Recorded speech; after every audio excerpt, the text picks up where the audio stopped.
Haya,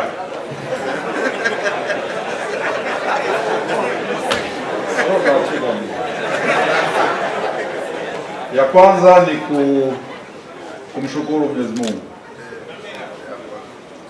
Namshukuru Mwenyezi Mungu namna gani alinipatia ID ya kusema kama bwana,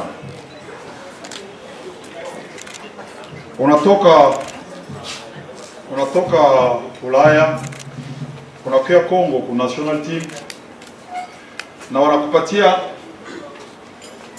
cha miezi kidogo, wakaniita Zambia kusudi niende kufundisha timu ya Wilcom. Wakati nafika Zambia, timu hayo Wilcom walikuwa wanacheza mechi 5, wakacheza mechi 5 wakapigwa mara 5. Ule president wa ile timu Wilcom akapikia sponsor wetu wa national team, anakaa Uingereza, O'Neil, akawapigia simu asema mimi natafuta coach, napenda nipate coach. Sponsor wa national team akapiga simu Kongo, mimi nilikuwa Ulaya, akaniambia coach, kuna timu moja Zambia inatafuta nani coach mzuri. Mimi nikamuuliza, mimi niko coach mzuri? Akanijibia, coach, mimi nakuchakula wewe. Wakatuma ticket. Siku iliyofuata wakanitumia ticket niende Zambia. Nikafika Zambia hivi tu, nalianza na Yanga. Ule bwana akaniambia, nalikuwa na walimu hawa 4 wanatoka Espanya, wazungu. Sasa tunacheza mechi 5, iko na problem kubwa na wale wachezaji. Mimi naomba nikakata mkataba wale wazungu wote 4, walisharudia wote 4. Sasa timu haina mwalimu, na hapa wiki inakuja tutacheza mechi na Nkana. Mimi naambia leo iko Alhamisi, mnacheza mache Saturday. Sasa mimi nitafanya mazoezi 2 kwa kuweza kuendeleza timu. Akaniambia, coach, utusaidie tu. Nikafanya mazoezi 2 na Saturday wakaenda kucheza match Nkana. Katika miniti 20 Wilcom tulikuwa tunawina 2-0. Na mimi sikukuweka benchi sababu sikusinya nayo mkataba wote. Mimi nilimwambia mimi nakusaidia tu, nakusaidia kufuatana na jinsi hauna mwalimu, mimi nakusaidia tu. Mambo ya mkataba tutaangalia nani. Kafanyisha mazoezi na sikale bench. Mechi kamalizika 2-2. Wiki ikapita, ikaenda Lusaka. Walipaswa cheza mechi Lusaka, nikasafiri vile na timu. Tukatoka Lusaka tukawina 2-0. Mechi ya 3 chezea Ndola. Juu timu ya Wilcom iko timu ya Ndola. Mechi ya 3 tukacheza Ndola tukawina 2-0. Mechi ya 4 sasa tulipaswa cheza Sunday pale Ndola tena mara nyingine. Na ile mechi, usiku wa ile mechi, napokea simu. Walipigia simu, coach uko wapi? Nilisema niko Zambia. Uko Zambia? Unafanya nini kule? Mdogo wangu, baba moja mama moja, ananipigia simu asema unafanya nini kule? Mimi nasema nalikuwa waliniita. Mimi naliwaza huko Ulaya. Mimi nasema hapana, niko hapa, waliniita juu ya timu moja hivi mama. Ananiambia usipime kusaini. Mimi nasema tulishasikilizana kesho saa 2 na Jumatatu napaswa sanya, tulishasikilizana mambo yote. Mshahara, vitu yote. Kisha ndugu wangu akaniambia, mimi niko Dar es Salaam. Eske unaweza kuya? Mimi nasema siwezi kuya, mimi nimeshatoa sauti yangu, siwezi badilisha. Naisha wapatia na sauti, naisha itika mambo yote. Sasa mimi nitamwambia je, kama kesho niondoke? Haiwezekani. Akasema mingi sana. Mdogo wangu, baba moja mama moja. Nikasema, nikamuuliza timu gani? Akaniambia Yanga Afrika. Mimi sasa sijue. Akaniuliza sema, no, iko Tanzania, ndio timu kubwa ya Tanzania hivi na hivi. Mimi nakala Ulaya miaka 40.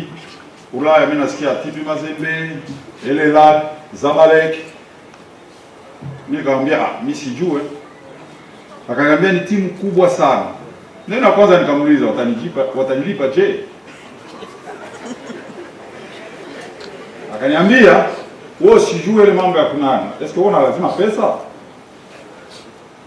Mimi nikamjibia sema, bwana, mpia sio kusema una lazima pesa. Mpia sio pesa tu. Akaniambia sasa kama unanijibia vile, sawa gani ukuje?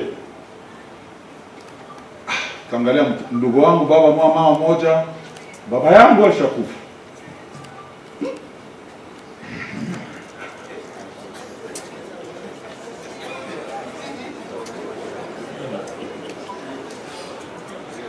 Baba yangu alishakufa. Mama yangu alishakufa. Ni ule kwangu mimi nabakia na yeye moja. Nikasema basi siwezi mkatalia ndugu wangu. Siwezi mkatalia. Nikamwambia tunacheza mechi leo saa 9 na ile mechi kamalizika unipigie simu, mimi nitasumulia na viongozi. Ananiambia sema uambie kama wewe kuna problem kidogo Ulaya unasafiri utarudia. Mimi nikasema mimi siwezi sema uongo. Siwezi danganya.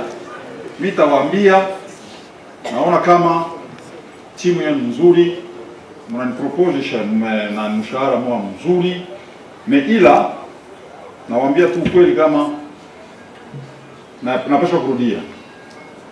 Napaswa kurudia bila kujua pesa ngapi Simba Yanga atanipatia, bila kujua namna gani tusikilizana. Mimi nakata tu nawaambia, mimi nitawaambia mimi nasafiri. Ile yote juu ya mdogo wangu. Kuisha tunacheza mechi tunawina 2-0. Kuisha nikawaambia viongozi wa Bwilcom kama nani tulisikilizana kama kesho tunapaswa kufanya mkataba, ila naliwaza naona kama haitafanyika tena. President yule akasema haiwezekani, hawezi enda. Mimi nikasema no, ni kweli. Napaswa kesho, mimi napaswa enda. Na mdogo wangu ile saa walishatuma ticket. Yeye na Ndama. Ile saa mimi simjui Ndama. Aliniambia tu niko na kiongozi mmoja hapa, rafiki yangu, tunafanya naye kazi pamoja. Ni mwenzangu, tunatuma ticket, inafaa kuja. Wakatuma ticket ile siku Sunday magharibi, na kesho yake nikamwambia wale viongozi kama mnapaswa kwenda, nikaenda. Nikaondoka, nikakamata ndege nikafika hapa. Wakati nafika hapa, ndugu wangu akaniambia, "Wala iko hivi, Yanga iko hivi, walikuwa na matatizo, walikuwa na tajiri moya, alikuwa hivi, hii masiku iko hivi." Mimi nawaambia sasa, mimi nishafika hapa. Unasikia? Naisha acha kule, hakuna tena ndani problem nyingine. Nikamwambia mpia sio pesa tu. Tukaenda kusumulia na watu viongozi wa Yanga. Tukasumulia, nikawaambia namna gani mimi na kuwa jinsi na kuwa mnasema hivi Kiswahili, namna gani mimi na function natumika, namna gani natumika. Nikawaambia mimi niko mtu mwenyewe, hakuna kitu yoyote ya duniani kama sheria. Unasikia? Naangalia timu yenu, mnasema mko timu kubwa. Naangalia nalifika siku 1, 2, 3 nikaenda Morogoro. Tulienda na camp Morogoro na timu. Naangalia timu nasema, namwambia mdogo wangu, ulisema timu yenu timu kubwa. Sasa ingine mna watu wengi, na ukubwa wake msiaona. Akaniambia ngoja tutaona hivi na hivi. Nikangoja. Kuisha neno moja nilipatia roho ya kusema kama wakati ndugu yangu hapa ananipita koche anapenda Yanga, anasema, unajua mie niko na kitu hii moja, yeye anaheshimia sana, ni Mwenyezi Mungu. Mimi nasumulia na Mwenyezi Mungu, kitu chochote kibaya kitanifikia, kitu chochote kizuri kitanifikia na lota, na nikalota. Sababu gani? Mie Mwenyezi Mungu alinipatia ile bahati ya kuona mambo itatendeka. Sababu gani? Mie Mwenyezi Mungu alinipatia ile bahati ya mambo mbaya itanifikia. Nikasema kama Mwenyezi Mungu kama nileta hapa sio sijui tunasema Kiswahili, sio bure. Unasikia? Na ndoto nalilota, nadhani kama leo hii hata watu wanasema, hata wananiuliza, kocha namna gani anatumika kwa timu yenyewe na pesa? Nadhani mnaweza muuliza coach Noe. Hapa mwezi wa ngapi? Mwezi wa 11. Ule president wa Wilcom alipigia simu tena, anatia $1 milioni 6 ya dola mwaka ligi iliyomalizika ile, na wanamaliza fasi ya 8, hata confederation inakucheza. Wakanipigia simu, kaambia coach, unapaswa kuwe. Mimi nikasema naisha sinya contract, siwezi kuja. Alikuwa tayari kununua contract yangu na kunipatia mshahara wa $15,000. 15. Nikamwambia mie niko mtu wa nani, naisha toa nani yangu hapa sinya, haiwezekani. Nikakataa. Kufuatana na nini? Kufuatana na ile Mungu, njia Mungu alinipatia. Iko sawa vile mie na mu decevoir ni kusema nani? Kusema kama vile simheshimie Mwenyezi Mungu kufuatana na ile nani alinionyesha. Na njoo ile, nadhani kama duniani hakuna kitu inapita confiance na mtu iko kitu kubwa sana. Pesa ni kitu ya lazima, ila confiance kwangu mie, confiance inashinda pesa. Na kama mnapata viongozi leo, nadhani kama viongozi waliokuwa pale hawakufanya kazi mbaya, walikutana na kipindi kibaya. Unasikia? Haikasema walifanya kazi mbaya nini, no, walikutana na period ya mbaya, kipindi mbaya.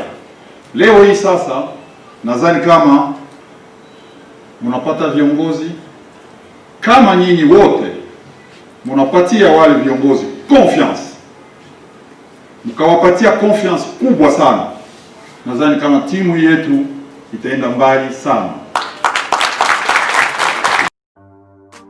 Kuwa karibu na matukio ya burudani, udaku, michezo, maisha ya wasanii na mengineyo ya kufurahisha. Subscribe Kidani Stars kwenye YouTube channel.